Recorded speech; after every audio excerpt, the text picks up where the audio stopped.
Okay. Where do you want us to go? From over here. Wherever you want to go. Yeah. Wherever? Yeah, wherever you want to go. Okay. So we're in this row here. So you just wherever you want to go. You're here nice and early, so wherever you want to go. Oh yeah. Okay. And you're charging, D? We're all good? Yeah, I think mine's plugged in, yours is plugged in. I've got do not disturb on. I'm right here Good, we're good. recording. Yep. Yep. No, we're good. I just got my turn my lock off right now.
Doing? I knew nobody would take his seat, so that's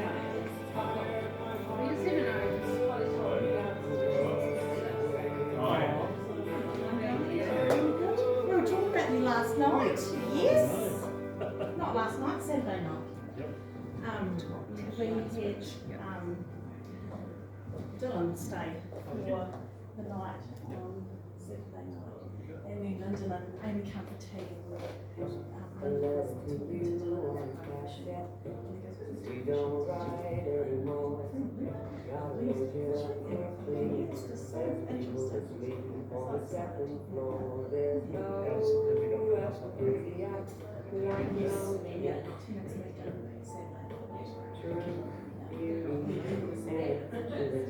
Saturday. Popped up when I was doing the job.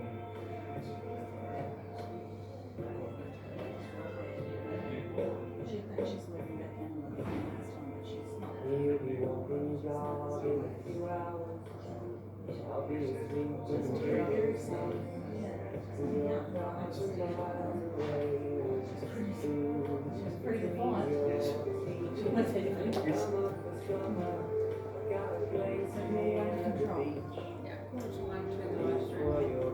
Jared told me, he goes, "Oh, the lights, can you tell Julia?" And I'm like, "Oh, hang on, let me write a note." Yeah, it's not lit. Turn them off. Yeah, so I've got music. Yeah, so when, So there's just random music playing now, I take it? Yes. So if I swipe up. it looks like her playlist. Yeah, but I wonder what it's playing now, just random music. I know what songs are, I know that. Yeah, so, they're not gonna be here till about 10 to. So I will go out there and greet them and come back in here and then just say, right, you ready? Because here, and I've said to Kylie that you've got the luxury of, you don't have any timelines, you don't have to be any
done mine. So, in the last lot, you'll hear me say your full name. So, as you hear me say your full name, you can change. So, if you hear me say the full name, then you get ready. So, yeah. Well, as soon as I say please stand, you push it. Okay, yes. So, and then with the basket, Yeah. So she that's the wants them direction. to. Yeah. So I'll pop that in here. We do So want- before the closing words, before I say the part, I instruct. So this is what's going to happen. We're going to have a couple of family like this day. The family will come up first and say goodbye to Dawn. So then they're going to come up that way. That way. So I don't know how that's going to work. Do you need me to hold the? Do you hold the basket? Do you need me to? I mean, it isn't because of people. So you obviously the family and then it's This, so that's like, hey, Kylie and Lydia, and this is like their best friends and things, so these are us. So that's just Kylie and Lydia. Okay. Oh. And you're facing them. So they're doing this, that's them and all the boys, and that's Yeah. them. Okay. And they've reserved this for best friends. Yeah, so at the end,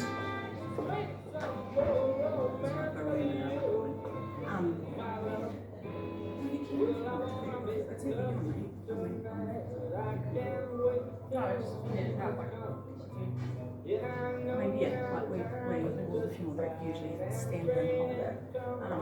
But it's just kind of making, so when they come around, and then, I don't know whether they should come around and go out, or whether they just should come around and just, because it kind of, because there's nowhere to go out to, there's not a foyer to go out to, there's not a dining area to go out to, there's not a, and we don't know with the people, is there actually people lined up standing up there, is there, so it's kind of like, I was just thinking about that before. Yeah,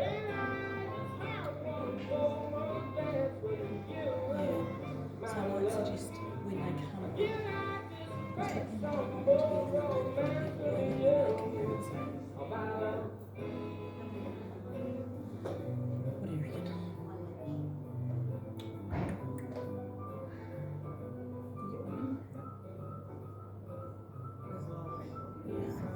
I feel by the time that starts, people start moving, I'm going to be in the background stacking.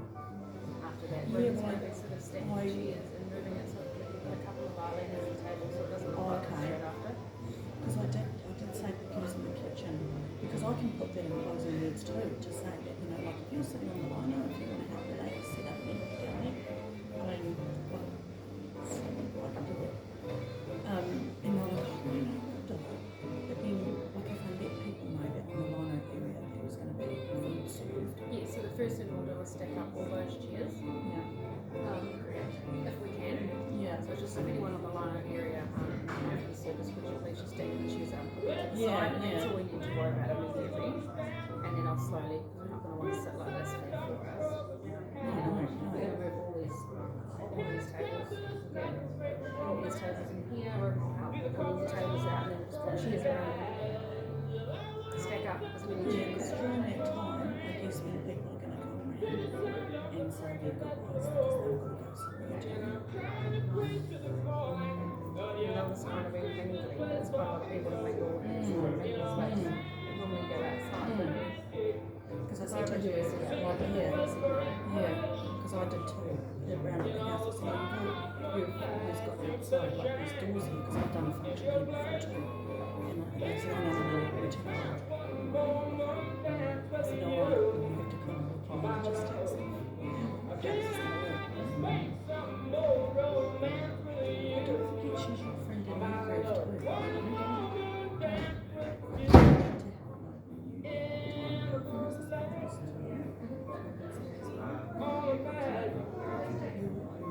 of course not. But this is not my bit. I won't say here with the words I'm projecting.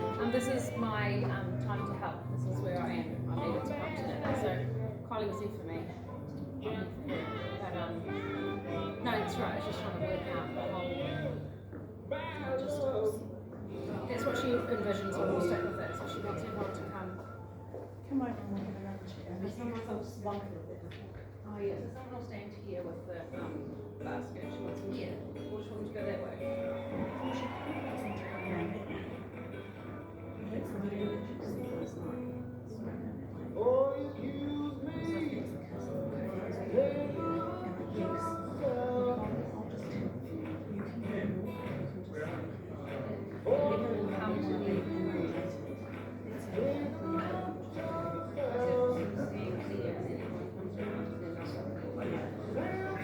Maybe that's their vision. So that's their vision, maybe that they're going to come past us. Do this here.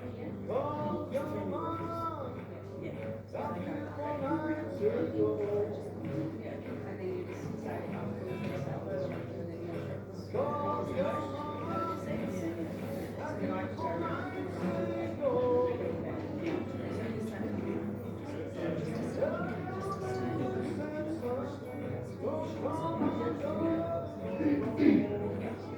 and I'm, yes,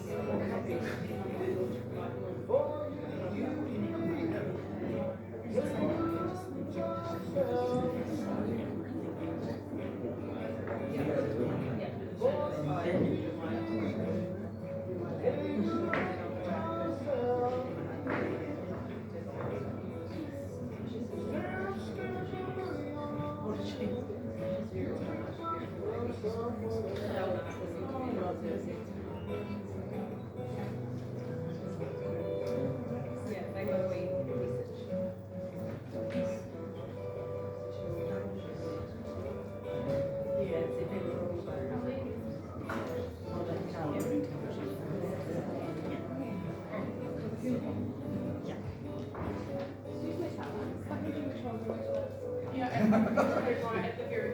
Yeah. I was in autistic, and now the whole time was messaging it. Well, the funny thing is we both said the same thing. Yeah. Family. Yeah. Just specific people, yeah. Myself, Michelle. What's my husband's name? Are you reserved? Yes, not.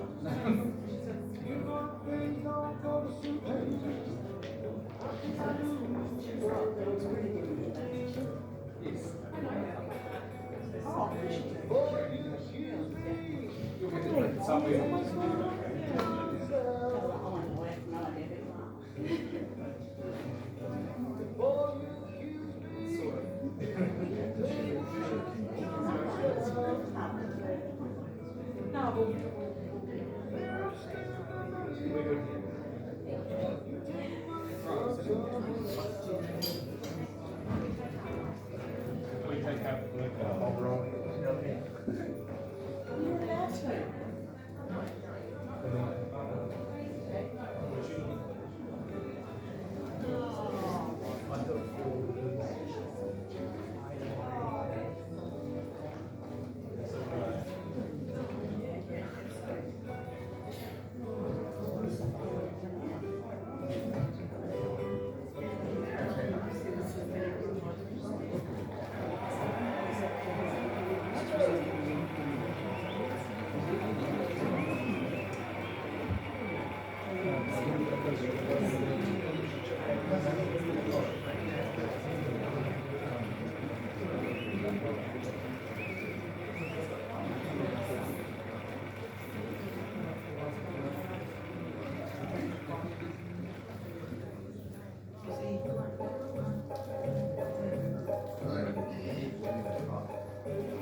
She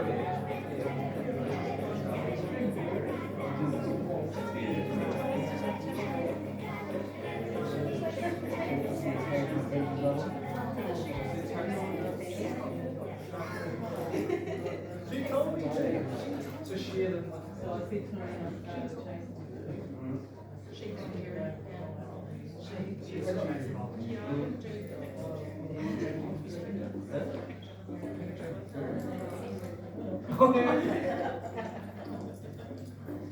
I thought you put black Russian.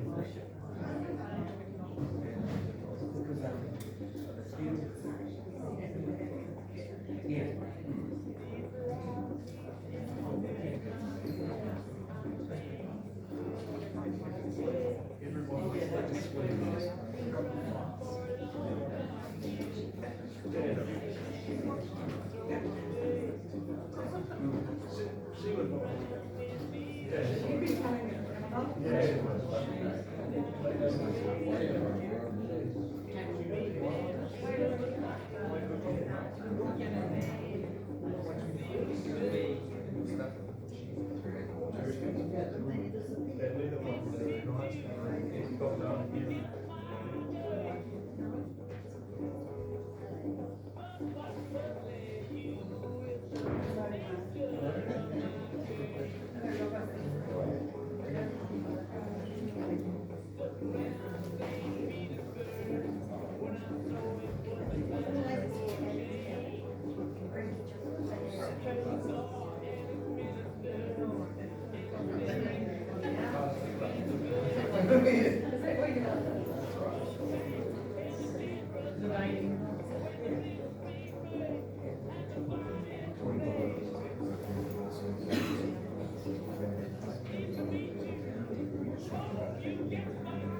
No, no, no,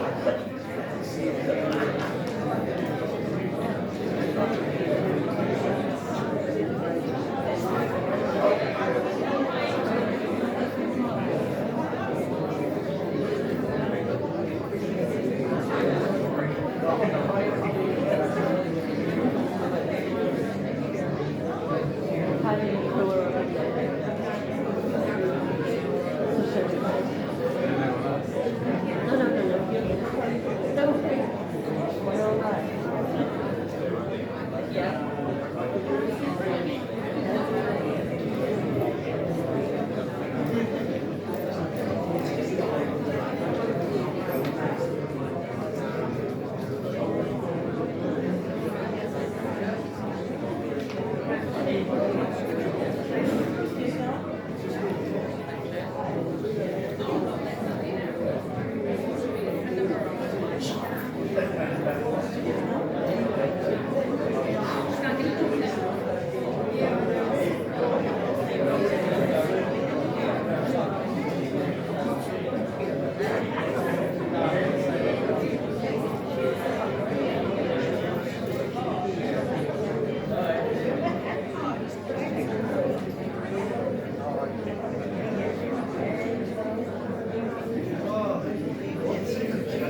Okay, sweet.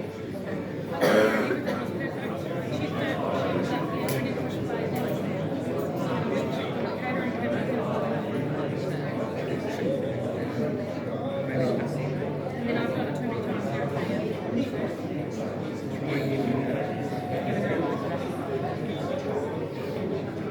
Challenge price, so shift high. No.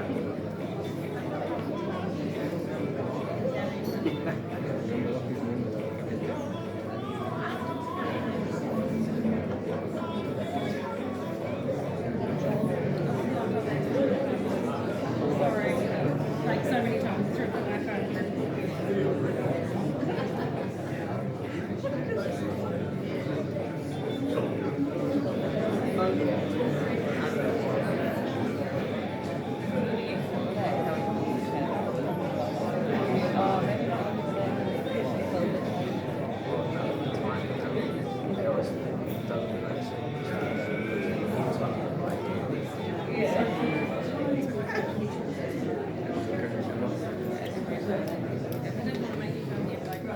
No, it's all good. It's all good. And 5 minutes to speed.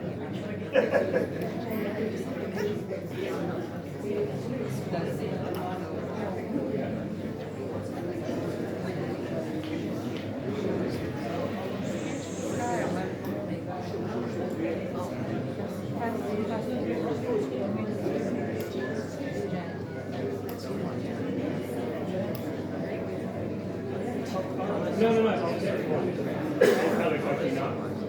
It's fine.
family and friends, please stand. Here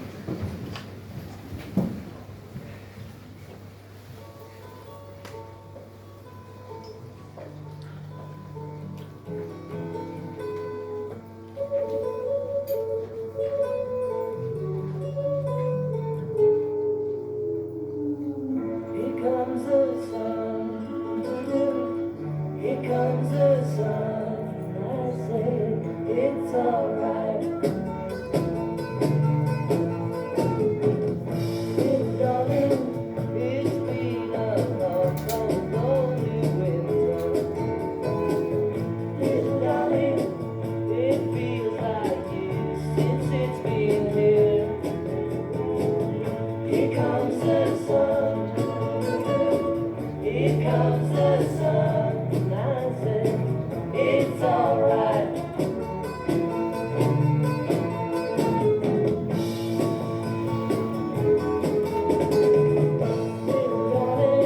The smiles returning to the faces.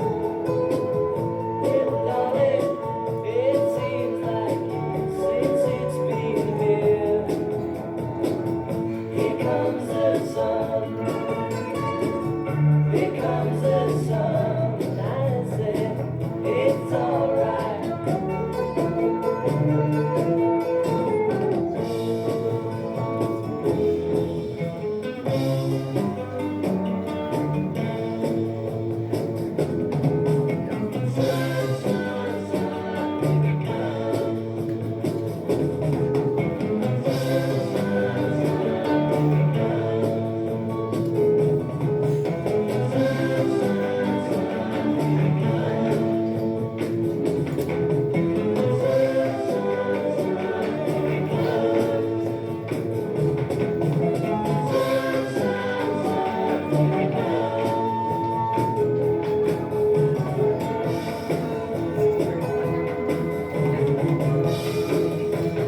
Please be seated. I feel that as it's slowly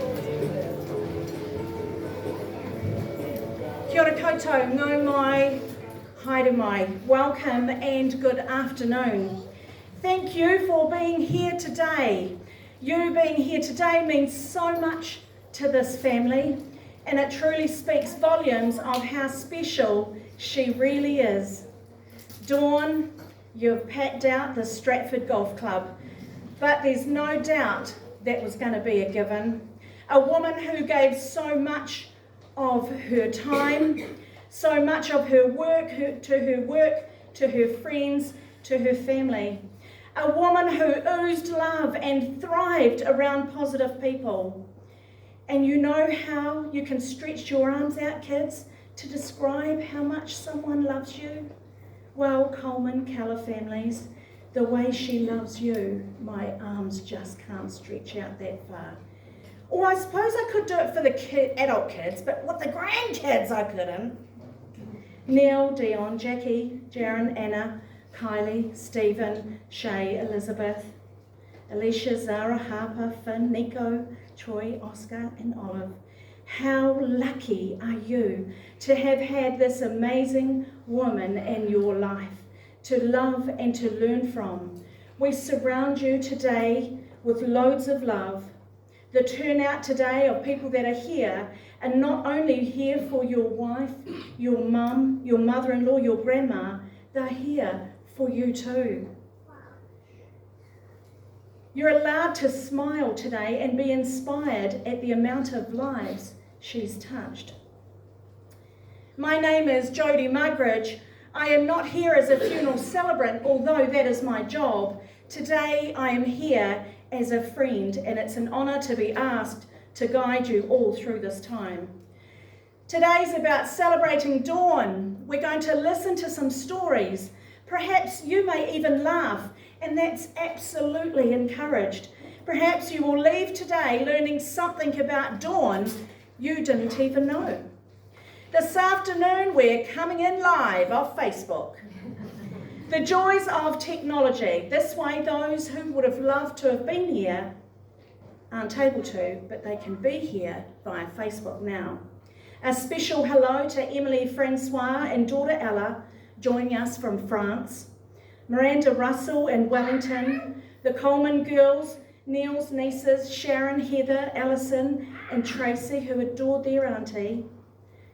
So those special people and other family and friends, and who else, other randoms scrolling through Facebook, welcome to this special time. The family thank you and appreciate your understanding and respect for the family's decision to hold a private cremation before today's gathering.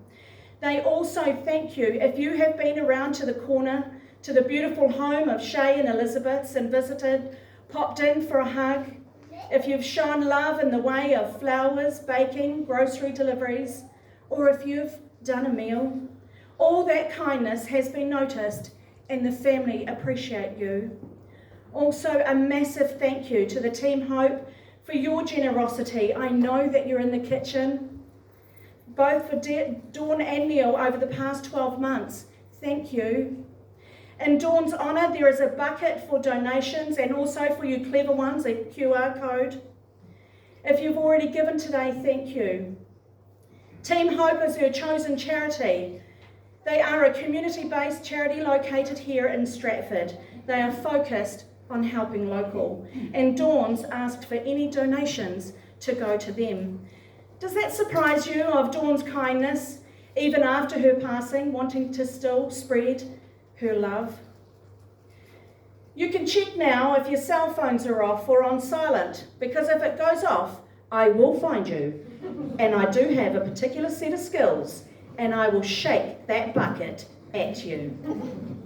So please, out of respect for Dawn and others, switch off your phone. And Dawn's family want to thank the amazing team at Hospice for their care and guidance too. And Daffodil Day is coming up, so remember that. On Wednesday, I visited with the family and we sat around and chatted. And I just want to take a second to say to you something. In my role, I visit lots of families in sad times, and I sit around and talk about their loved ones, preparing to help them with their loved one's funeral. And at times, I come away with not much at all. But the Colman Keller families, their stories flowed. They talked. I listened. There was so much they could tell me about their mum, so much they could tell me about their mother-in-law, their grandma. Family, it was so refreshing to be in the company of a family that knew their mum and grandma as much as you did. Dawn was truly a remarkable woman with a zest of life that touched everyone around her. She loved pottering around in the garden. In her younger years, and I know some of you ladies have done it too, she's lathered up that baby oil, gone out in the sun to get that tan. Dawn loves simple pleasures, like lime milkshake, a good old episode of Coronation Street, or back in the day, the days of our lives. She had a knack for finding treasures at op shops, always on the hunt for a great bargain. Being around people she cared about brought her biggest smiles. If you were lucky enough to be in her circle, you were loved deeply. She was a life of a party, loved a good sing-along, and never missed the chance to spend time with friends and family. Dawn took pride in keeping things clean, especially when it came to windows. She didn't like dirty windows. She loved a cheap bubbly wine. Dawn cherished making memories with her family, especially camping trips to Iranui, Onaro and Opanaki, and recently to Auckland. She loved walks along the beach and hiking and enjoying the great outdoors. Dawn taught us the importance of enjoying little things and being present with people that matter the most. Her love for life and people was infectious. Through her kindness and vibrant spirit, Dawn has taught us to cherish each day and hold our loved ones close. Together with you, Neil, you raised a beautiful family. Yes, of course, she loved you adult kids, but oh boy, when it comes to the grandkids, I am a proud nanny of 7, and I know Dawn felt the same way. If we knew how much fun our grandkids were, we would have had them first. I have known Kylie for over 10 years, and over the years and watching posts and seeing photos of what Dawn and the kids have been up to, I would see something, or Kylie would tell me, and I would go, oh, I'm going to do that. And I would think, wow, she did that. She inspires my own personal journey as a grandparent. At Neil and Dawn's place, they had a kids' mud kitchen. If you couldn't find any kitchen utensils, they'd be outside in the mud kitchen. If you couldn't find the flour, that too would be outside in the mud kitchen. Did it matter? Of course not. Did they make a mess? Of course they did. Was Grandma bothered about it? Not at all. Did she spoil her grandchildren with memories and loads of love? Absolutely she did. Every now and then she would change it up around the house, and every now and then when the kids would come and play, they had something new to enjoy. Harper shared with me Grandma loved Christmas. She would get all the decorations out, making sure it looked festive. The last dollar would go on the kids. On Wednesday, when sitting around chatting with the family, I asked the kids, tell me about your grandma. Harper said, I loved how she was so caring, and our trips to Onairo. Finn told me, I loved how kind she was, and our holiday to Auckland. Nico told me, she took us on adventures. And Troy loved the most was her grandma hugs. Alicia, Zara, Harper, Finn, Nico, Troy, Oscar and Olive. There is no measuring tape long enough, there is no height chart high enough that could measure your grandma's love for you. Your grandma loved you kids so much, but I know how much you loved her too. As for you adult children, on Wednesday they were all trying to tell me that they were the favourite, but only one could have the title of being the favourite granddaughter. So it is my favourite daughter. So it is my pleasure to introduce Kylie, who is the only daughter, to come on and give us more of Dawn's story.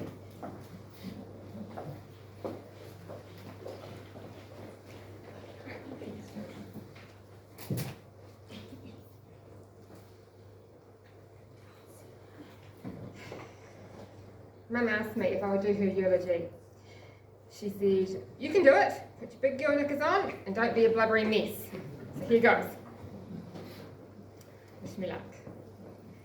Today, as we gather to honour the life of my sweet mother Dawn, I am filled with both sorrow and gratitude.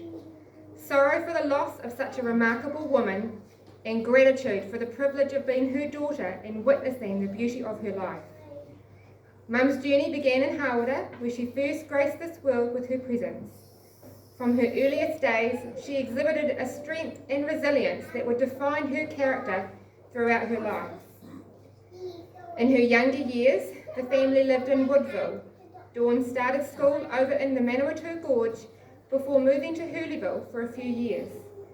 The family then returned to Hawera, where Dawn attended Hawera Primary, Intermediate and Hawera High School, but not for long.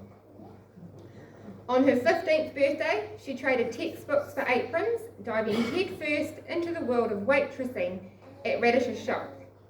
Now let me tell you, my mother may have not been a spelling bee champion, but when it came to taking orders, she was unparalleled. Picture this, a bustling fish and chip shop, orders flying left, right and centre, and there's my mother memorising each order with a smile on her face before heading out to the kitchen to write it down. She couldn't spell her way out of a paper bag, but by golly, she could remember their orders like nobody's business, and she never got it wrong. 1 year later, at the age of 16, she started a new job at the Hawera Fuse factory. The rules in the factory were very clear. No talking allowed. And my mother, bless her heart, couldn't go an hour without talking, let alone a whole day. So what did she do? She started singing along to the factory radio, softly at first, then a little louder, and soon enough the entire floor was singing along with her. She produced the highest output of fuses, so management could hardly complain. Mum was only 14 when she met Dad, and it was evident they were meant to be together. Let me tell you about a classic Dawn and Neil moment that perfectly encapsulates their dynamic. Picture this. Dawn, a spunky 15-year-old, decides to use her first paycheck to spruce herself up for a movie date with Neil, who's a suave 19-year-old at the time. She buys a new skirt, a fancy top, and even some makeup, spending hours getting dolled up. Now Neil, being the dapper gentleman he is, arrives on his Vespa in his suit and tie, ready to sweep Dawn off her feet. But when he sees her, he can't help but ask, "What's that on your face?" Dawn proudly replies, "That's my new mascara, do you like it?" To which Neil, in his typical no-nonsense fashion, responds, "Well, we're not going to the movies until you take it off," without missing a beat. Dawn says, "Well, we're not going to the movies then." And they didn't. But you see, Dawn wasn't one to back down easily. The next week, when Neil shows up, Dawn's got her makeup on, and this time Neil knows better than to mess with her. He simply says, "You look lovely tonight," and off they go to the movies. And so began the epic tale of Dawn and Neil, a feisty woman and the man who adored her. Mum was 17 when Dad was called to complete his national service for the army in Waiuru. While away, he and Mum kept the spark alive with daily love letters and the occasional phone call. But it was one particular call that sealed their fate. Dad proposed to Mum over the phone. Not the romantic bended knee scenario Mum might have imagined, but she was thrilled all the same.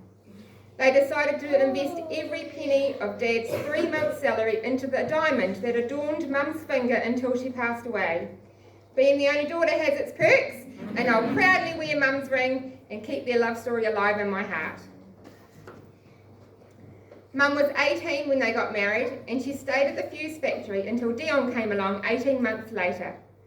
It was the role of mother where Dawn truly shone the brightest. She had Dion at age 19, Jaron at 20, Trudy at 22 with the heartbreak of losing her 6 months later to cot death, me at 24, and then 9 years later at 33, Shay came along after deciding her family wasn't complete. From the moment she welcomed Dion into the world, she poured every ounce of love and devotion into her children. Each one of us knew was her pride and joy, and she made sure we knew it every single day. Mum and Granny took over Marilyn's gift shop in Hawera when I started school and kept it for a few years. During this time, Dawn and Neil packed up everything and moved to Alton to work for Roger and Vicky Gibbs. Now, Neil fancied himself a farmer, and Dawn, being the supportive partner she was, jumped on board without a second thought. But here's the kicker. Despite Neil's enthusiasm for farm life, Dawn quickly realised that his definition of hard work might need a bit of fine-tuning when she returned to Alton at 6 p.m. after a long day in the gift shop to find Roger's car parked at the Alton pub. Turns out Neil and Roger hadn't actually finished early like Mum thought. They hadn't even started. Mum knew early on in that dynamic that the Gibbses would be lifelong friends. However, farming life wasn't for them, and they moved back to Hawera a year later. Dawn has always loved kids and couldn't have been happier when she was hired to care for the Hurley children and keep their house sparkling. She adored the family and would often be sitting on the sofa at the end of the day, snuggling with Miranda when Rob got home. She spent 8 years with the Hurley family before landing her next dream job, nurturing and loving countless babies and children in the under-twos at Kiwi Clubhouse. Kiwi Clubhouse was like a second family to Mum. The amazing woman Mum worked with held an incredibly special place in her heart, and she held close friendships with a number of them over the years, especially Soraya, Verge and Miranda. Soraya, you know how much Mum adored you. You were like another daughter to her. At times when I was living away from Taranaki, I couldn't help but feel a pang of jealousy that you got to spend more time with her than I did. Wasn't that long ago that she was so excited to see you at New World here in Stratford and walked quickly to greet you, only to be disappointed that it was me and not you. We laughed and hugged again. Clearly, our blonde hair, curves, and big smile made us look alike from a distance. 10 years into her clubhouse career, Dad asked Mum if she'd go on another adventure. She said, sure thing, and off they went to Mokau, where they ran Mokau River cruises. They got to meet so many amazing people from all over the world, and once again, Dawn got to talk all day long. The visitor books brimmed with heartfelt messages, a testament to the wonderful memories guests shared cruising down the river with Mum and Dad. After 8 years, Dad's health became a priority, leading to his open heart surgery and their decision to retire. Clint and Rebecca generously offered a house for Mum and Dad to live in and call their own, which they embraced. Dawn loved spending time in the garden, restoring it to its former glory. It certainly was one of her happy places. She once asked Charlotte, who was about 11 at the time, if she would keep the gardens beautiful if she lived there. To which Charlotte smiled and replied, there won't be any gardens, the goats will live here with me. And they both giggled. Mum loved watching the Hutchinson children grow. She loved them all dearly and cherished her time on Toko Road with them. Mum proudly told me that the happiest times of her life had been with her grandchildren, not her own children. They really were her everything. She didn't shy away from showing it. They were the apple of her eye. She lived for her grandchildren, and she was heartbroken that she wasn't going to see the little ones grow up. Dawn had so many friends that she loved, and a handful she considered family. She loved a good party and a sing-along, and she even got up to her fair share of mischief with the gang in her younger years, often being led astray by Ivan Jones, John Christensen, and Roger Gibbs. Joan and Pam, you were Mum's besties for over half a century, making memories and sharing laughs along the way. She couldn't have asked for better friends to lean on through the ups and downs of life, and she loved you both very much. Best friends don't usually come along later in life, but when Mum and Dad met Kiralee and Andrew in Mokau, it was like finding the missing pieces to their friendship puzzle. Instant chemistry, instant camaraderie. They hit it off like a house on fire and became their best new friends. Dawn wasn't just a fabulous friend, an amazing wife, a wonderful mother, and an adored grandma. She was my best friend. Our bond went beyond the traditional mother-daughter relationship. She was the one I turned to in times of joy, sorrow, and everything in between. Together we shared secrets, dreams, and countless moments of laughter that will be forever etched in my heart. Though she may no longer be by my side, her love and friendship will continue to guide me through life's journey. I love you, Mum, and I'm going to miss you so much.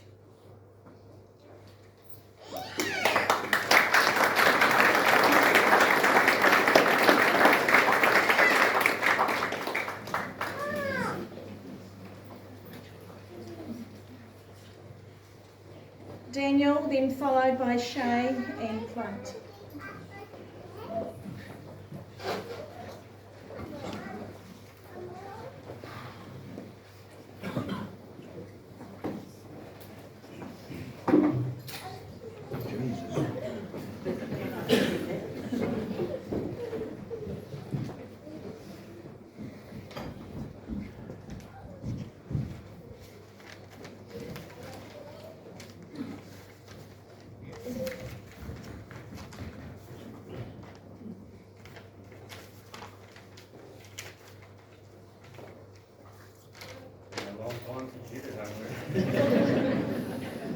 My spelling ain't that great either. You'll have to excuse me. I got home from the pub last night and I was mowing out a bit of bloody old raw cabbage and my front tooth fucking dropped outside. If I talk a bit like old Mike Tyson, I'm sorry.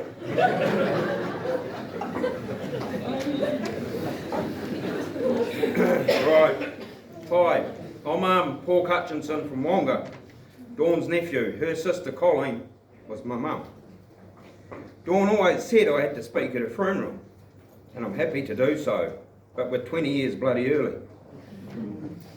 Get together, boy. My earliest memory of Dawn and Neil are from 10 Nio Place in Hara, where I would spend a week of the school holidays. They're getting some town learning, the old man would say. Upon arrival, after a 2-hour drive on dusty metal roads, it was a compulsory cuddle and big sloppy kiss from Dawn, which has remained tradition through to now. A firm handshake from Neil, "How's it going, Hutch?" was the greeting. First night was always fish and chips, an awesome treat when you're from the bush. And at breakfast, Dawn would have the milkman drop a special bottle of grapefruit juice for me when he was doing his morning rounds. The days were filled up, kicking around with Dion, Jaron, Kylie, and a bit later on Shay, along with the rest of the kids on the street, the Christiansons, Styleses and Carwaners, which was all a bit scary as there were only 9 kids back at school at home. Dawn would take us to the movies, the swimming pool and the AMP show. By the end of the week, it was off home buggered. Auntie Dawn had a heart of gold and a genuine like of people, but she could be very firm. On occasion, Dion and Jaron would have a scrap of flaying arms, hair pulling, biting, yelling, screaming, and Dawn would intervene, not with a wooden spoon, slipper or jug horse, but a scary, "To your room, Dion, on the couch, Jaron," and the drama was over. On one occasion, when I was about 16, I thought Dawn was going to kill me. I'd picked Jaron up in my car to go and see Granny up in hospital, Hara Hospital, and went straight through a stop sign and T-boning a Falcon full of Black Power members, through a brick wall and into the side of a house. An ambulance ride to the hospital, and Granny got wheeled down the ward to see us. Jaron had a cut across his snout and was covered in blood. I wasn't scared of the cops or the Black Power, but terrified of what Dawn would do for hurting a boy. Not a harsh word was said, and it was just hugs all round. That was Dawn. Dawn never come to Wonga much, as she said the road sucked, resulting in vomit on most of the saddles. But when there, they had a ball. The Wonga cabarets and slow drives home in the Valiant Charger a highlight. The days were filled with the kids running around shooting goats with Neil, feeding the pet lambs, catching eels, shooting possums at night. They sold up in Hara to the McDonald's food chain and had a stint at Mokau, which led to them owning and operating the historic cream boat, the Signet, on the Mokau River. Neil got his skipper licence and his skipper's hat. Good hat, that. And Dawn was the hostess of the mostess for the trip up the river and awesome lunches in the bush opposite Cobblestones. They done an awesome job on that boat, and hundreds, if not thousands of people enjoyed their hospitality. Neil had many a sleepless night with the Mokau River flooding and the boat moored with logs crashing into it. Dawn and Neil loved living in Louis Newton's house on the hill, had an awesome view and was a great place to sample a few of Neil's home brews and Dawn's awesome hospitality. A move to Toko came about into Rebecca and Clint's spare cottage that was pretty rough, and they made it into a cosy home. Dawn spent many nights home alone, with Neil at Wonga helping Clint with fencing and farm jobs until Clint wore him out, and then it was home to his Dawny.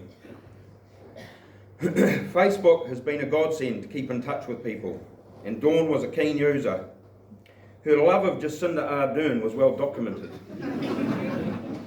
And as Cindy has sent most farmers to the wall, I had very differing views, which led to us agreeing to disagree, as I didn't want to upset my favourite auntie. But I was right, Dawn.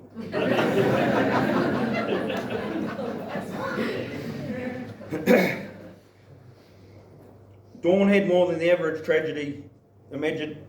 amount of tragedy in her life, outliving all her siblings, Colleen, David, Paul and John, who also all died young. But tough old Granny, she smoked a packet a day, swilling on sherry, casino loving, punting on the horses. She nearly outlived the lot. Dawn and Neil probably have the most lifelong friends out of anyone I know. And there's nothing better than being amongst them with the guitars and ukuleles, with a few beers, busting out some 3-chord classics. So to Neil, Dion, Jaron, Kylie and Shay, your partners and kids, it's going to be a tough road to hoe for a while, but it will get better. Fuck cancer.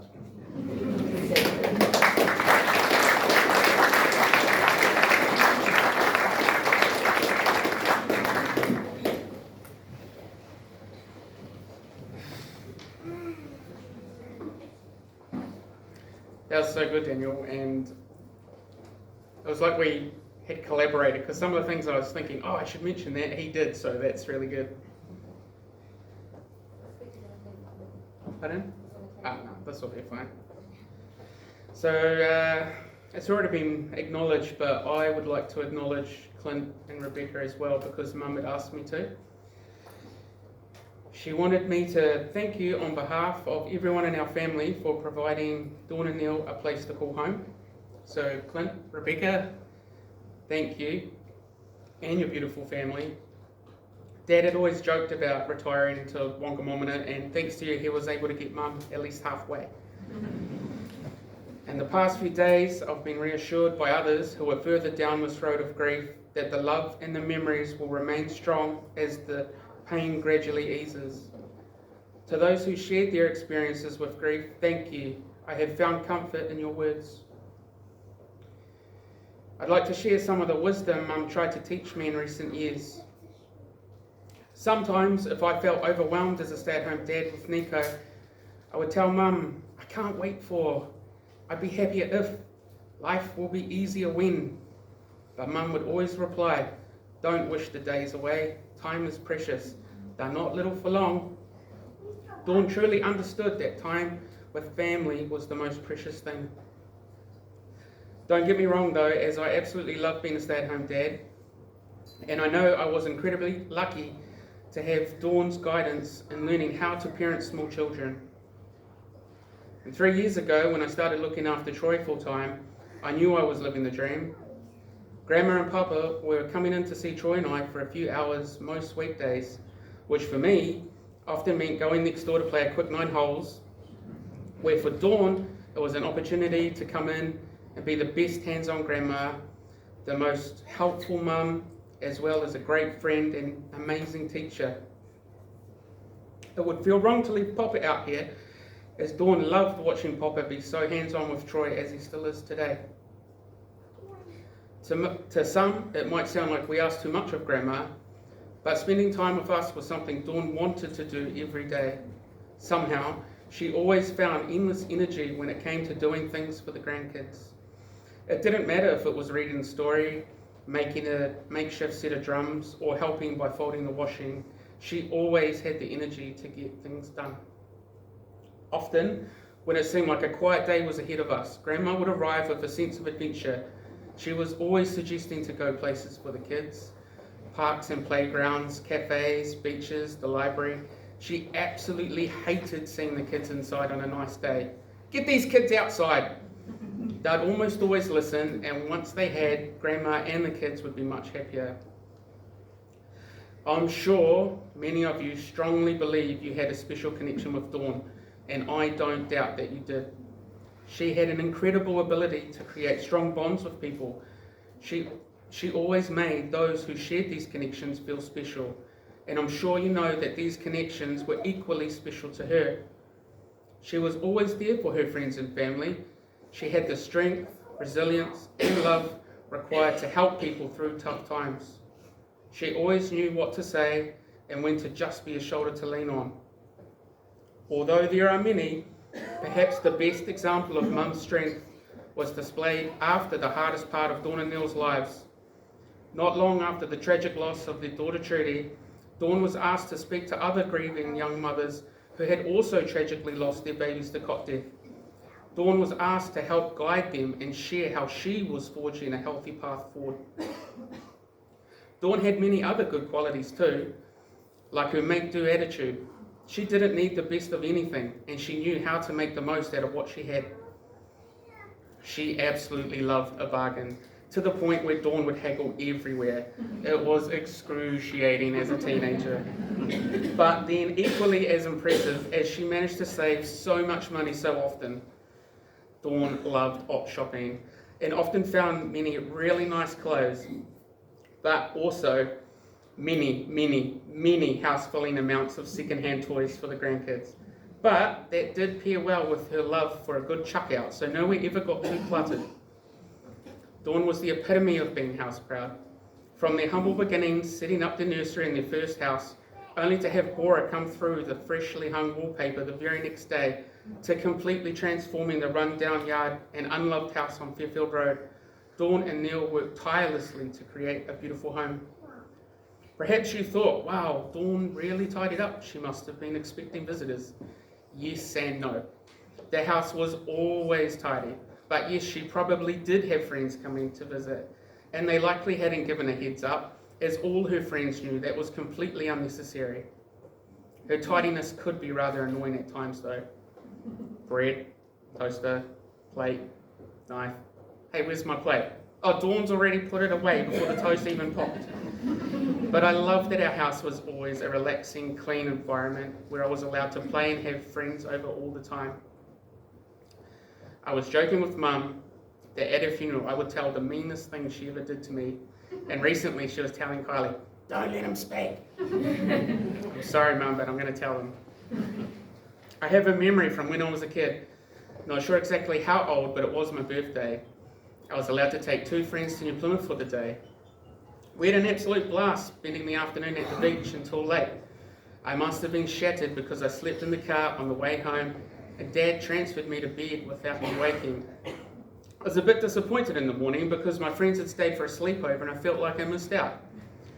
When I did wake, my friends were already up and they looked far too pleased with themselves. They could not wait to tell me they'd eaten my birthday cake without me. I was like, sure, no problem, I'm sure Mum saved me a piece. But no. They hadn't saved me any. Mum, Dad, and my 2 friends had devoured the entire birthday cake and I didn't get a single piece. I guess I should forgive you for that now, Mum, so finally I forgive you. Perhaps it was only fair then, as a kid, that I played a few tricks on Mum from time to time. She literally burst into tears when I jumped out from behind the fireplace making monster moaning sounds. And unfortunately, when I wrote down the wrong lotto numbers to trick Mum into thinking she had won, I forgot to tell her. I wasn't a complete psycho though. I only wrote down enough numbers to get her excited that she had won maybe a few $100s. But I forgot. The next day I felt very stupid when she said, "Yes, you can rent a video game, cash in this lotto ticket." Only then did I realise, oops, I forgot to tell you, and she was not impressed. It's fitting that the last conversation I had with Mum was about the Crazy Cousins. That's the name the grandkids call themselves. Dawn was a massive fan of the Crazy Cousins comics that they frantically write, and I promised I'd help the kids keep their antics going. Lastly, I want to mention the most recent lesson Mum taught me through her passing. This is the hard bit. I'm learning to be more aware of the hurt in others. I better understand the pain others are still learning to cope with after the passing of their loved ones, and I realise I have room for compassion. A lesson I believe perfectly encapsulates Mum. Dawn, Grandma, Mum, in your final days, I promised you I'd be okay. I promised you I'd look after Dad. I promised you I'd take good care of my boys. And if I'm half as strong as you, then I will be okay. I know I'm going to struggle. I know I'm going to miss you. But we will cherish your memory every single day and do our best to live fulfilling, loving lives, as that is what you would wish for us more than anything. Thank you for being so wonderful, supportive, caring, and kind. With all my heart, from the beginning till forever, I love you, Mum.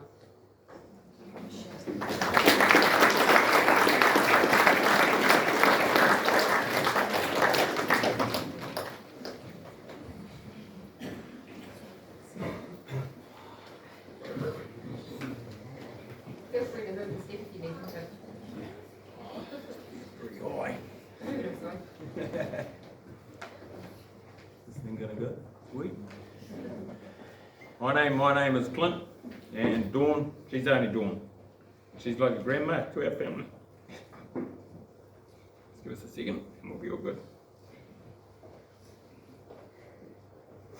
We bought a farm in Toko about 10 years ago, and Dawn moved into our house, which is about 150 yards away from our house. They actually moved into our house before we moved into ours. Dawn asked me the other day to say something, and it's a privilege to be asked to do that to such a great person. Right. As you all know, Dawn is a very house and garden proud person with a love for family. I'd like to talk to you about how I wind her up. It was easy. Always had to say, "You're bloody Cindy Dawn, she's shit on us farmers again." She liked Cindy like a queen. We could have debates about politics for ages, with Neil agreeing with both of us. We actually don't hear every second word, probably. Dawn love for family comes babysitting jobs. One babysitting job didn't really go that well, so I'll say the story a little bit backwards a bit. Okay, there was a phone call, there was heaps of blood, a broken window, and a bit of howling. I'll go to the start.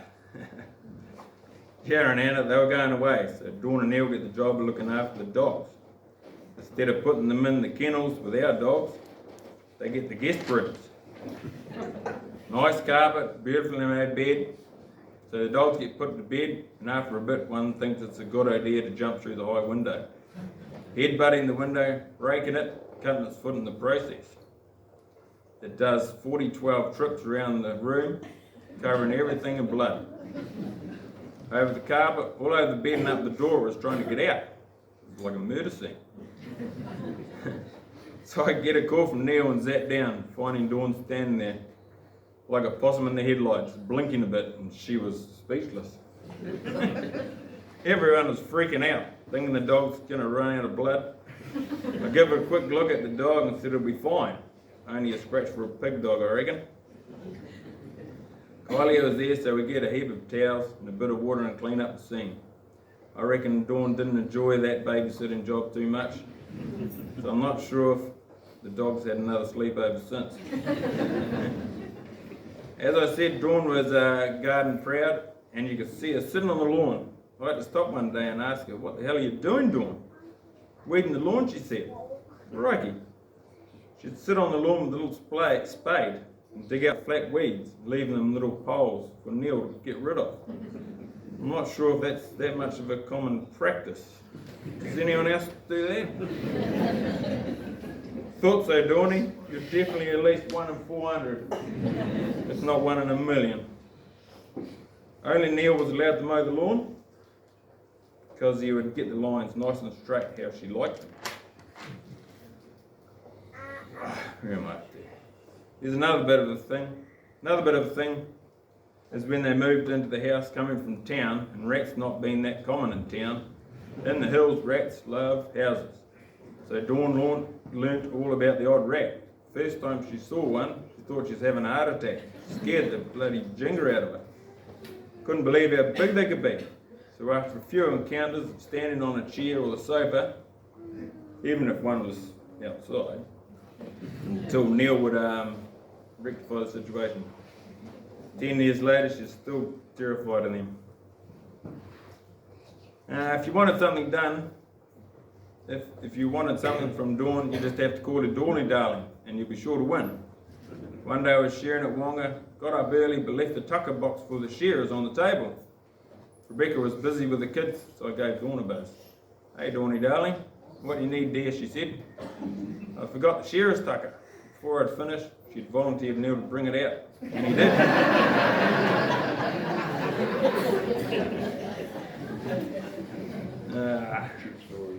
True story. Dawn liked being a fairy every now and then. Sometimes if we'd go away for a few days, Dawn and Neil would have a cleaning mission on our house and lawn. We'd come back and everything would be sparkling. She just really liked to help out whatever way she could.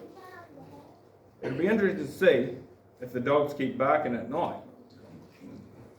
I always said to Dawn, They like seeing you potter away in your garden and think you should do a night shift. It's giving them some entertainment. Every now and then she'd try to tell them to shut up in a Dawn voice. It never worked, she was way too quiet and friendly. So Dawn, it's time for us to say goodbye, but you have definitely made a bit of people. Not sure I'm going to debate the next election with, but one day the Red Party will get in again, and us farmers will see red again. Thanks for being the best Dawn in our world.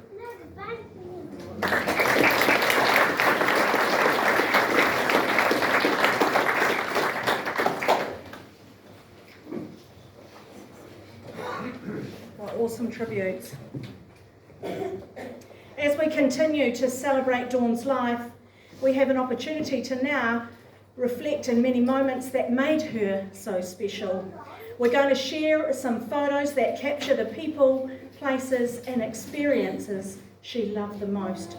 These images tell a story of a life well lived, filled with laughter, adventure and love.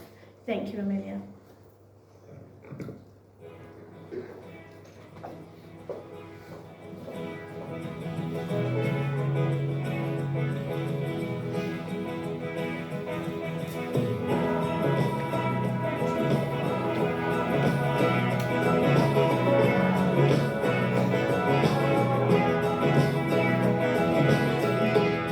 I'm looking through at yesterday, all my life thrown away. Keep searching for the same old clue. How can I get to you? Guess you spell upon me one more time. I wanna be your magic woman touch. Guess you spell upon me one more time. I wanna feel your magic woman touch. I know there's been a change in me. Ask me why, I don't know. My friends no longer speak to me. Ask me why, I don't know. Guess you spell upon me one more time. I wanna feel your magic woman touch. Guess you spell upon me one more time. I wanna feel your magic woman touch. I've made up my mind on what I'm gonna do. Feeling inside, making it alright, making it alright, making it alright with me.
way it's meant to be.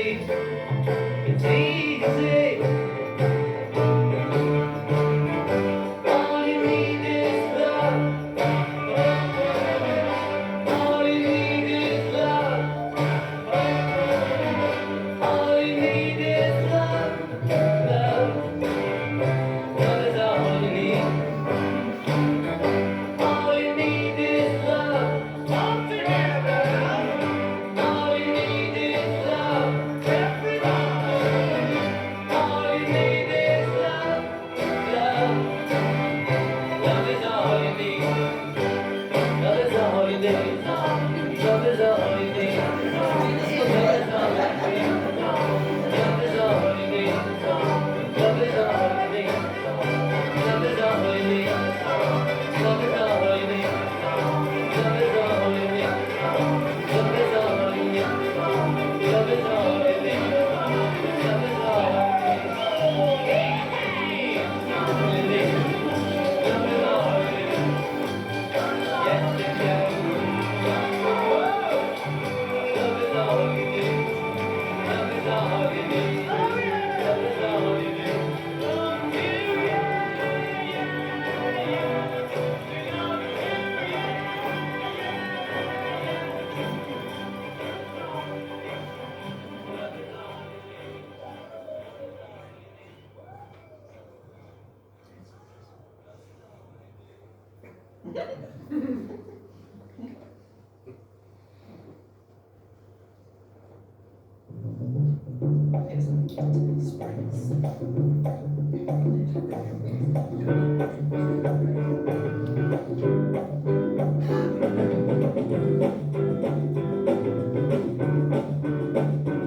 Your love lifted me higher than I've ever been lifted before.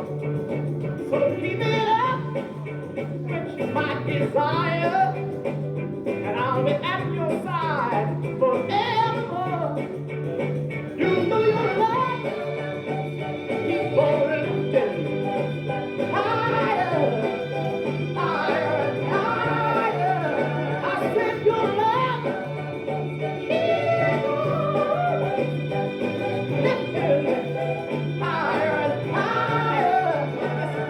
Now once I was downhearted, disappointment was my closest friend.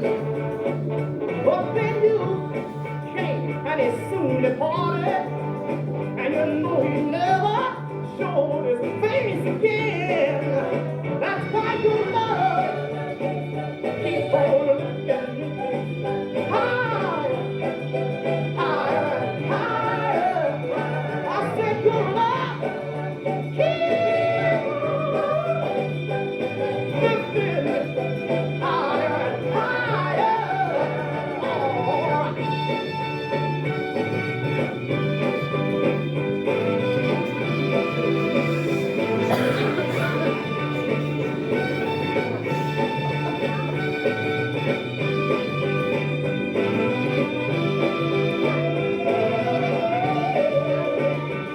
I'm so glad I finally found you. Yes, that one in a million girl. And now with my loving arms around you, honey, I can stand up and face the world. Let me tell you, little man, keep on looking higher, higher, higher. Now we have some words from friends. Soraya, John Christensen, Virg and Joan. Come on up.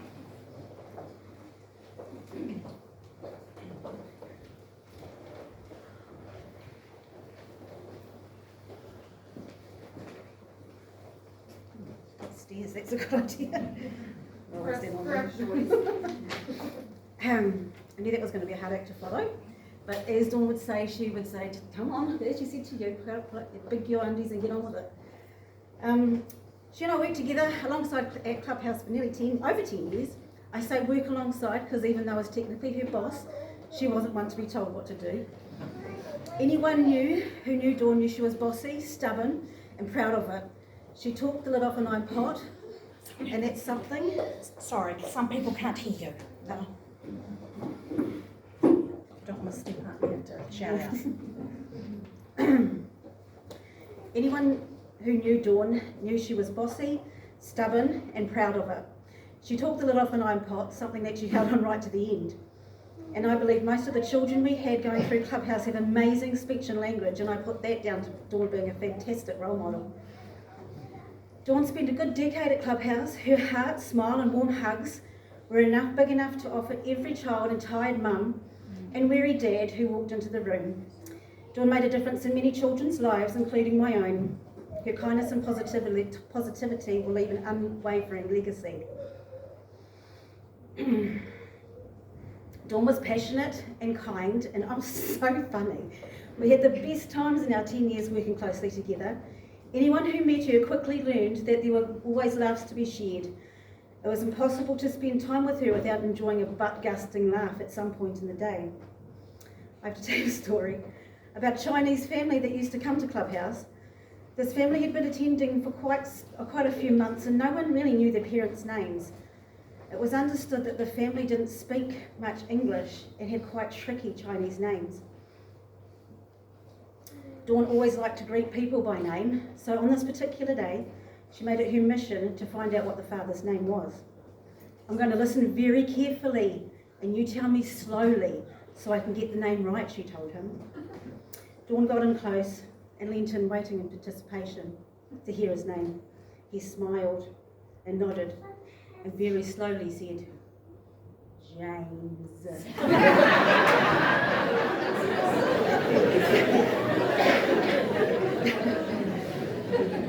As you can imagine, we were all in hysterics. She tried to end the conversation graciously before joining us in fits of laughter in the kitchen. For me, Dawn was incredibly supportive. I loved her strong morals, her forgiveness, her warmth, and ability to stick up for what was right, even if that meant sticking your head out and being the lone voice. That is something I know that I learned from her.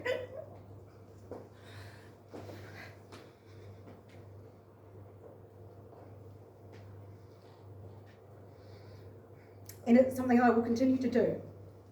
Advocate for those around you, especially those who need it.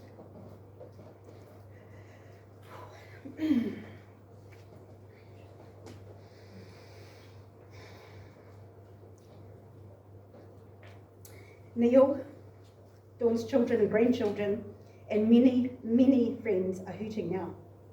Because Dawn was such a bright light. We've all lost a special loved one, new best friends and old best friends, she used to say. She told me recently, you can't have pain without first having love. And I'm so grateful to have loved her.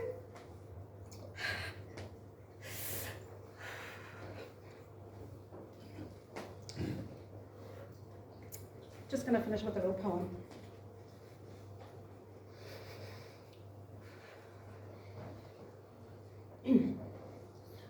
Farewell, my friend, you're leaving. It's time for you to go.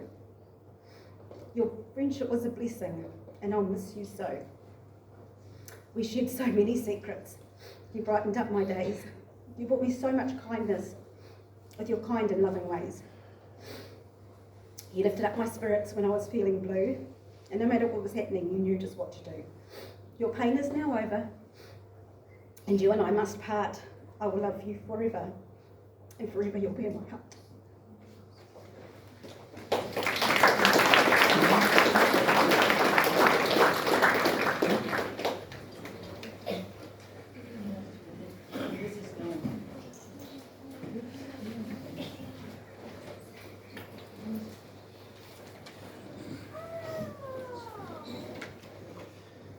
My name's John Christensen, and I've been a friend of Dawn's for over 50 years. She's still treasured by all of us and will be in the future. Family first, undisputedly, Dawn was the matriarch, wife, mother, grandmother and auntie to all her family whom she loved unconditionally. Dawn was with us in Naya Place, Hara, where we experienced the truth of it takes a village to raise a child. Naya Place and its close surrounds was a village where all our children were raised together and by all of us, by us all. During that time we became firm friends. We barbecued, partied, coffee, tea. We all grew up together then in our village. Not a lot happened there that Dawn didn't have a finger in. Dawn was the mayor. Then and since we've tramped, climbed, travelled, camped, partied and watched All Blacks all over New Zealand and Australia.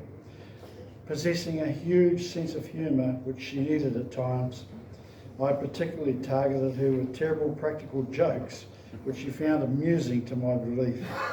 She wanted me to tell you about them now, but I won't. Our whole family will miss her dearly. The smiling, chatty, busy figure that she always was. We all feel for her family, of whom she was the pivotal part. Supporting them all through this difficult time will be important, especially Neil, a very devoted husband. They were like twins the whole time. The whole time we knew them, joined at the hip, focused on family together. It's hard, Neil, but we'll support you. Kia kaha.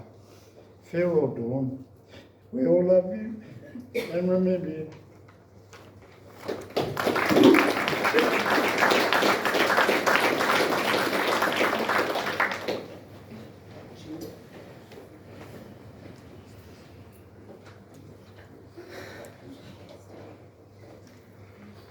My name's Virge, and I've been friends with Dawn for over 50 years too.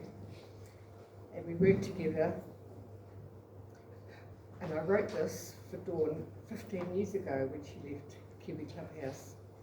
It's pretty relevant still. Well, I never thought the day would come that I would write a poem for you. However, it's true you're leaving, so what else could I do? We have been through the good times, and then there were the bad. But I never thought you were leaving would make me feel so very sad. Thinking back over the years, I do not know where to start. Therefore, I'll pick things out at random, always from my heart. Now let me see, there was a time when you slipped and wrenched your knee. And although I know extremely painful, it was a sight to see. Go get Virge, you told them all, and for God's sake, don't you touch me. He was Dawn writhing on the floor, clutching at her limb, scaring half the children. She was making such a din. I propped her up and calmed her down and took a layman's look, and then proclaimed, by crikey, Dawn, that knee looks bloody crook. I got her to the doctor's and then later to her home. Neil made her comfy in her chair and I left them on their own. I think it was 6 weeks or longer before you were fit enough to join us. The kids had visited, we'd called, we'd kept you in the loop, and on your first day back, you must admit, you did enjoy the fuss. The kids all came and said hello, and gave you lots of hugs and kisses, and you were glad to be back, and boy, did you miss us. Remember the olden days when we were enrolling our new clients? Our first families came, met us all, and decided they would try us. Well, 9 years later, they're still here, and I think they must really like us. The continuity for families, which you, Soraya, and I have provided, means future generations we have happily taught and loved and guided. Many families keep coming back, bringing baby after baby. I wonder who they could be. Young mothers with a toddler and another on the way look around our centre and they see all the play. They recognise fun and quality and that we really care, and know for them when the next child, or third or fourth, comes along, we'll still be working there. When we're working together, we can be sure to have a laugh, sharing our funny stories with each other first, then again with the other staff. Of staff there have been so many, it's impossible to count. Seems every time we turn around there's another one about. As with any group of women who work as a team together, we have better things to talk about than hair and clothes and weather. We discuss our families, the children, and strategies to use. But Dawn, you always had the hottest, juiciest news. The stories you have told us have enthralled us all for years, and in one way or another, you can reduce us all to tears. Sometimes the tales are tragic, and of those you've had your share, and some are simply magic. These are the ones we love to hear. We're going to miss the gossip and you being in the know. It's not going to be the same without Dawn here to tell and show. Who'd forget Jenny and all that she meant, the treats that she gave us, the money she spent. She was 1 in a million, and that's not untrue. But even she has not been at Clubhouse as long as me and you. Then came along Linda, and things certainly changed. Some people thought she was completely deranged.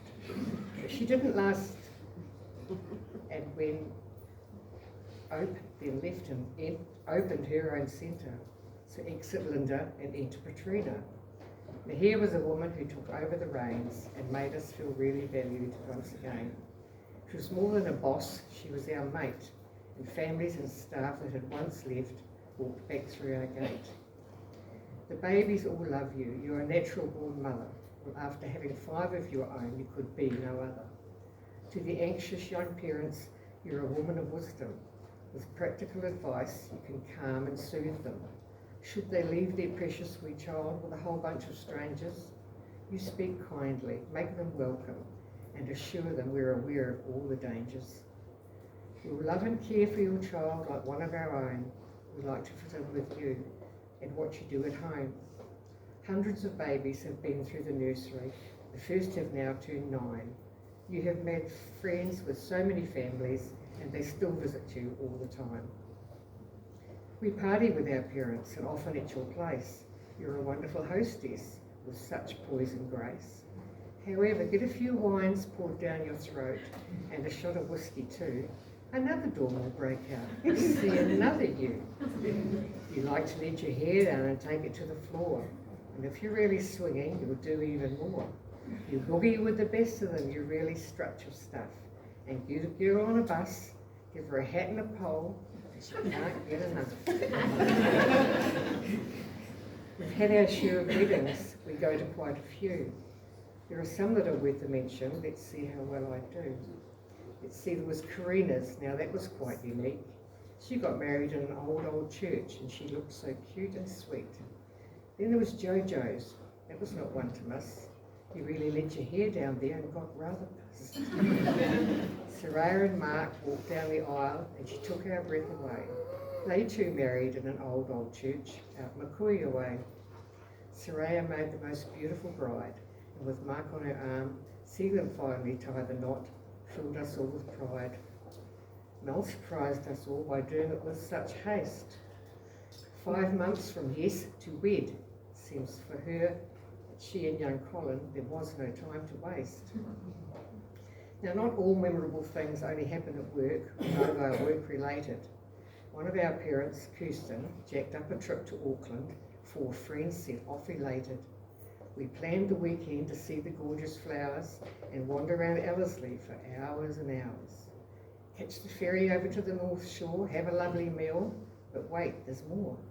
Visit the big boats at the marina, here for the America's Cup, then off to the casino to go and try our luck.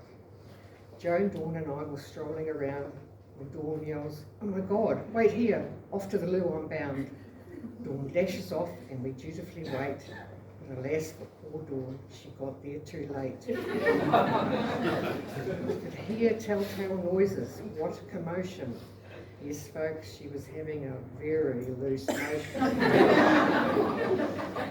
She finally came out. We said, "You all right?" We heard all the din. She said, "You ain't heard nothing yet. I had to chuck my knickers in the bin." We laughed till we cried, as only really good friends can do, for we were able to share in each other's poo. We still went to the casino. Dawn wasn't feeling queasy, but she did say down there it was really quite breezy. When Neil goes off to Wonga to catch some pork for you, we watch a lot of movies and play the pokies too. As friends, we travel as a gang when we want to have some fun. We stay in huts up the mountain or Mohoketino Station in the sun. You have a loving family and friends to keep you happy, and now you'll never ever have to change another nappy. You're off on a whole new venture. It's off to Morcow that you're bound. And with Captain Colman by your side, you know where you'll be found. Putt-putting up the river with Neil at the wheel, relaxing with the tourists and doing what you feel. No timesheets or meetings, not that you came to many, and you'll be doing, all that you'll be doing at the end of the day is counting all the money. Well, that's just about the end of the story. I know I've missed a lot, but forgive me, Dawn. You know how it is, I often lose the plot. You have been a true friend to me, and without you through the door, it's not going to be the same. Not like I was before. The other girls are lovely, a real friendly bunch. But will they talk about menopause when we're eating lunch? I'm going to miss your laughter. I'm going to miss your face. And no one would ever, ever take your place.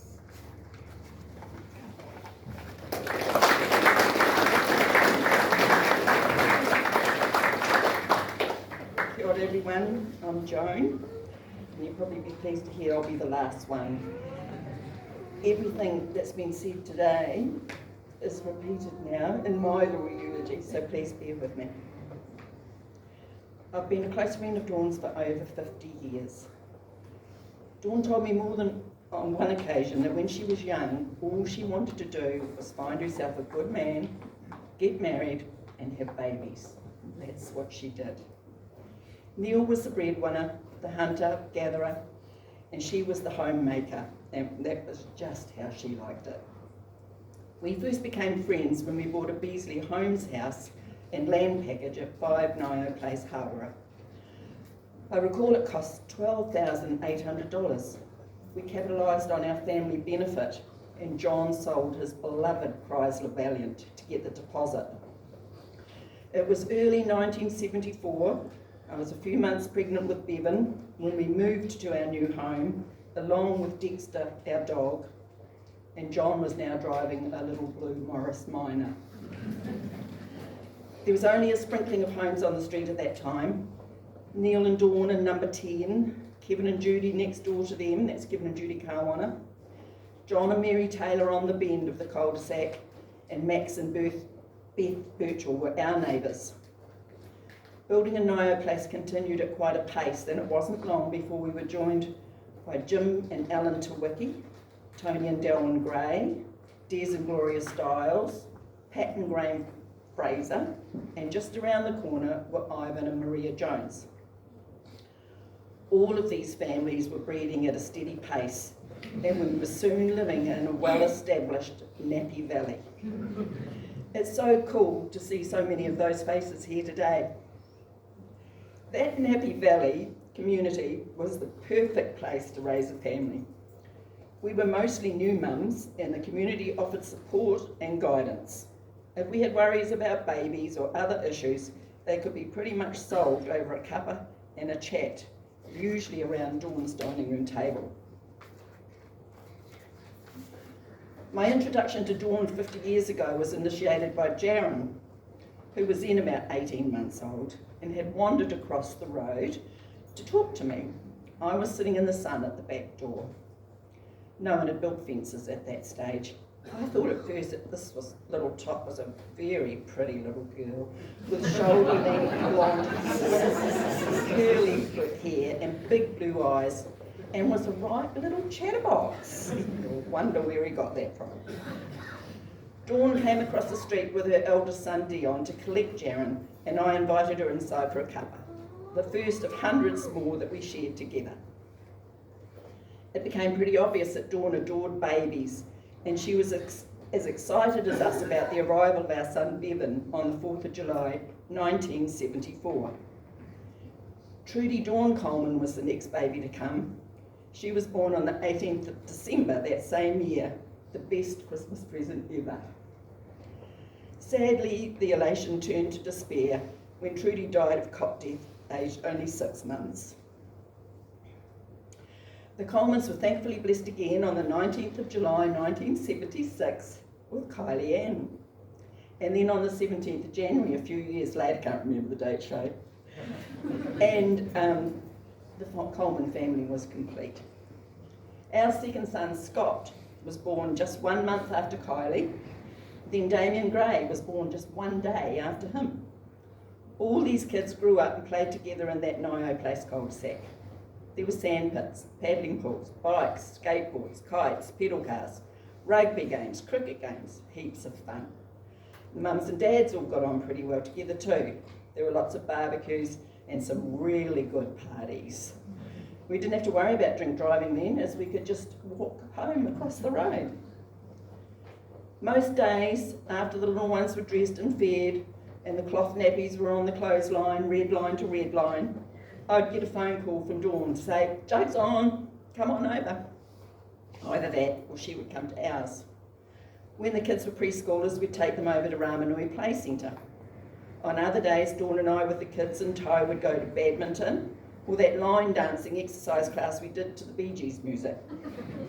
We spent lots of time at the Howrah Baths, the King Edward Park paddling pool with the Peter Pan statue, and many days at Ohawi Beach. We'd soon figured out that anywhere with water were the places to go, and where the kids would play happily for hours. Some days Dawn would come over and we'd put the little ones down for their afternoon nap, and then we'd lie in the sun and watch Days of Our Lives on TV. Dawn's kitchen table was where many of the Nio Place mums would gather for a cuppa while the kids played outside. Neil would come home most days from his tanker driving job with Kiwi Dairies to find us all gas bagging and drinking tea or coffee. It never seemed to bother him. He would just say hello to us all and then bugger off outside to his veggie garden, which was the best in the street. Neil's mum, Olive, would often join us for a cuppa. She had moved into a little flat just a few doors down from Colman's. Dawn's mum, Margaret, Granny Mudgeway, as she was affectionately known by all of us, would often come round too. Colleen and Gavin's 2 boys, Daniel and Clint, had lots of holidays with the Colmans at number 10 and became good friends of our family also.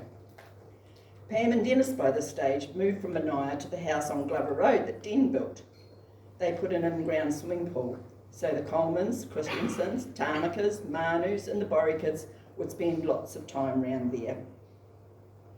John and I moved from Nio Place to Argyle Street after about 10 years, and this meant now that our boys went to the Howrah Main School. We still, however, kept in regular contact with Dawn and Neil and the kids, and it was the same in 1986 when our family moved to Oakura. Oakura was where all the tramping trips started. Pretty much every weekend was taken up with hikes on Taranaki Mauna. We stayed in all the huts up there and had some amazing times.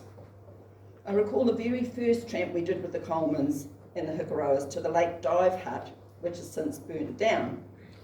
There were several ladders to climb up and down and several streams to cross. I remember Neil offering Dawn his hand when rock hopping a stream. She declined, saying, "I can do this by myself."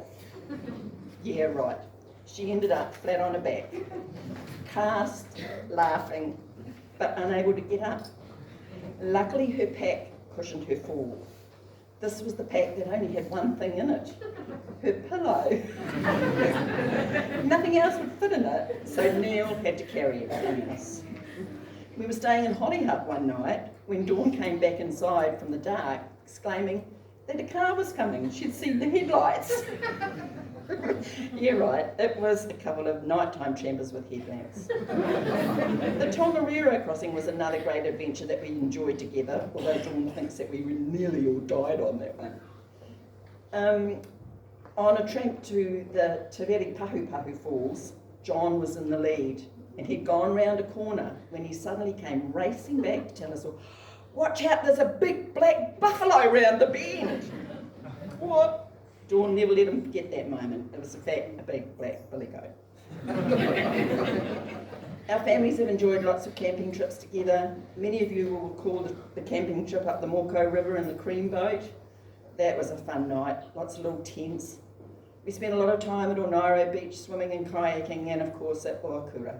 And Colman's camped in Clint and Rebecca's horse float. Dawn and Neil were both keen gardeners and were very good at it. Every home they lived in was made more beautiful with a bit of hard graft, a lick of paint, and the establishment of a gorgeous garden. Like our family, the Colmans enjoyed sports.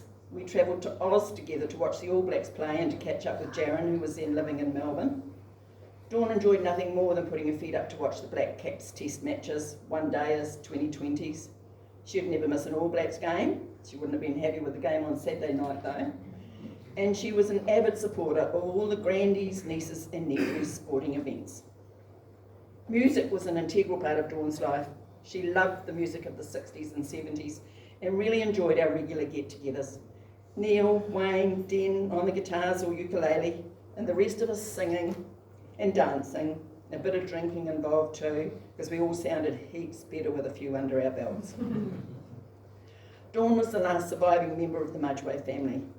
We grieved alongside her when she buried first her daughter Trudy, her parents Doug and Margaret, her brothers John, David, Paul, her sister Colleen, and her much-loved brother-in-law Gavin Hutchinson. On a much brighter note, we also celebrated weddings, birthdays, anniversaries, and the birth of our grandchildren, the Colman kids, the Christensen kids, and the Keller kids. Nothing was more important to her than the love of her husband Neil, whom we married for 58 years. That and the happiness of her children and their children were her everything. They were her world. Dawn had her priorities right. It's not about flash houses, cars and stuff. It's about people, family, friends, good health, and being kind. She was kind and caring. I'm a big sock, sorry about this, and a good listener, and a pretty damn good talker. She always ended our visits and telephone calls with, "I love you, Joni," and I'm proud to say that I loved her too. She was simply the best friend, and I will miss her so very, very much. Thank you.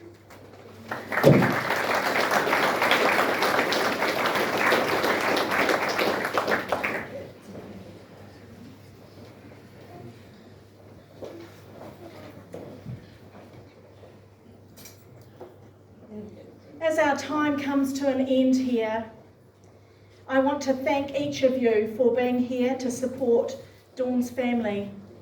I've heard you laugh, which is exactly what she wanted.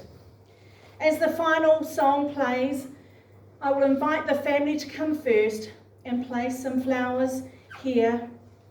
Then if you wish to follow the family after and come and say your goodbyes, please do.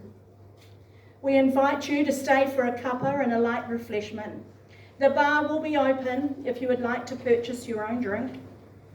For those that are seated on the lino, I will ask you please, if you're able to, pack your chairs up and just move them to the side wall. If you haven't signed the memorial book just at the door, please make sure you do before you leave. It's just at the front door of where you came in. To those watching via the live stream, thank you too for joining us and sharing this time of remembrance. Your love and support are felt across any distance. Now something that I have written to close this afternoon. Her smile could bright up any room, brightening every day. With a heart full of love, she always found a way.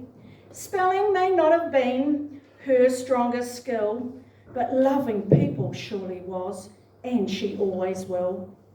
Lime milkshakes and cheap bubbly wine, good lifelong friends, both old and new, she found so fine.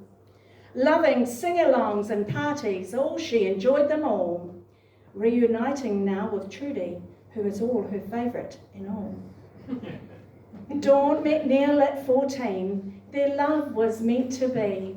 From a first date with no makeup to a beautiful life of harmony. Their bond was special, soulmates through and through. Together, forever, your love was 100% true. Her children were her pride, their partners, she loved you too. But above all her grandchildren, she adored all 8 of you. Her love for spoiling you all, and yes, she would always say, maybe a sneaky treat or two, but anything to make your day. Oh. I pushed my finger on the wrong thing. So as we say goodbye today, let's cherish what she's been. A friend, a wife, a mother, a grandma. It's obvious she was your queen. She always had her last say, and yes, we'll let her do that today. Oh, goodness me. Be like her, love, and be kind in every way. Though she may not walk beside us, her spirit's here to stay. In every laugh, in every song, in memories every day. Dawn Margaret Colman, we remembered and honoured you today. All these memories and love will be locked away in our hearts to stay. Please stand.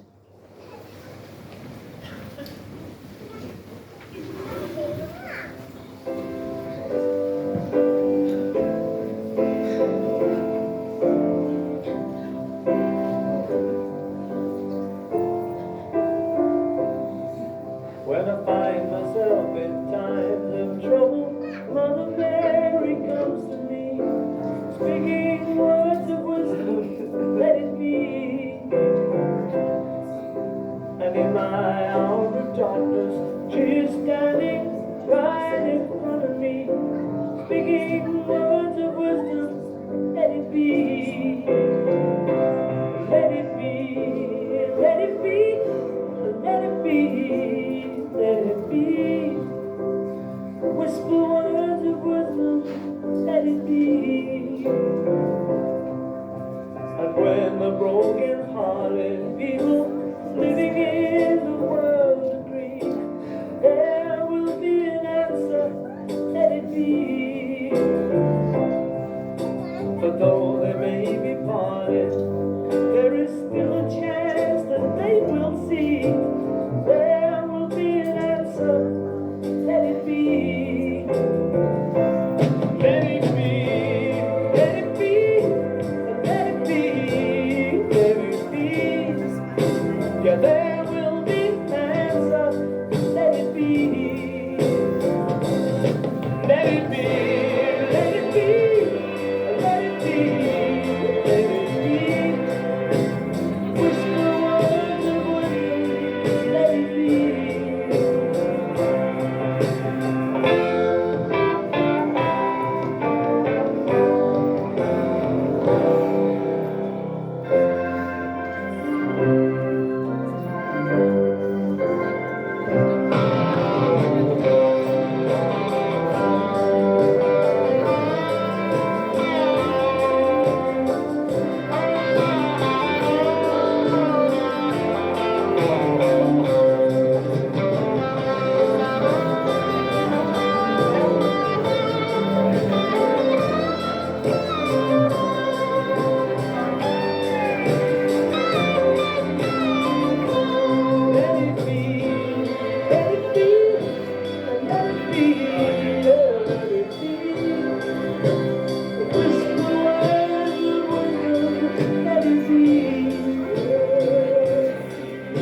And when the night is cloudy, there is still a light that shines on me.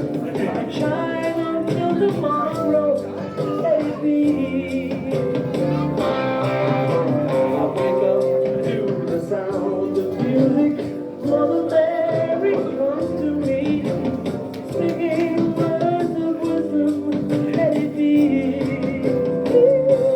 Let it be, let it be, let it be, let it be. Oh, there will be an answer, let it be.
Golly said to just run like it was the second set though.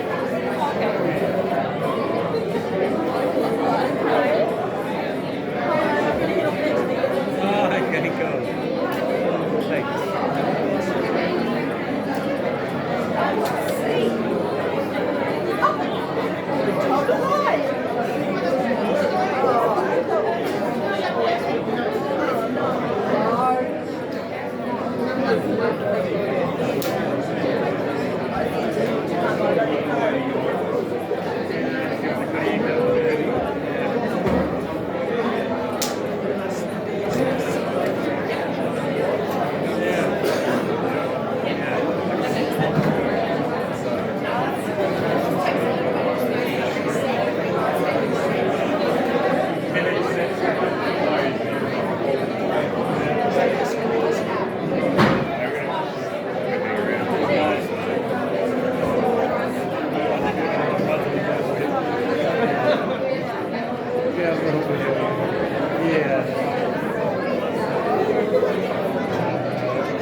I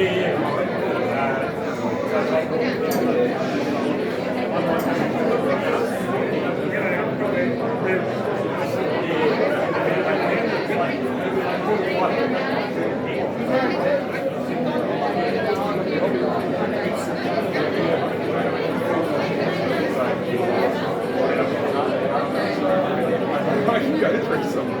We can go through some.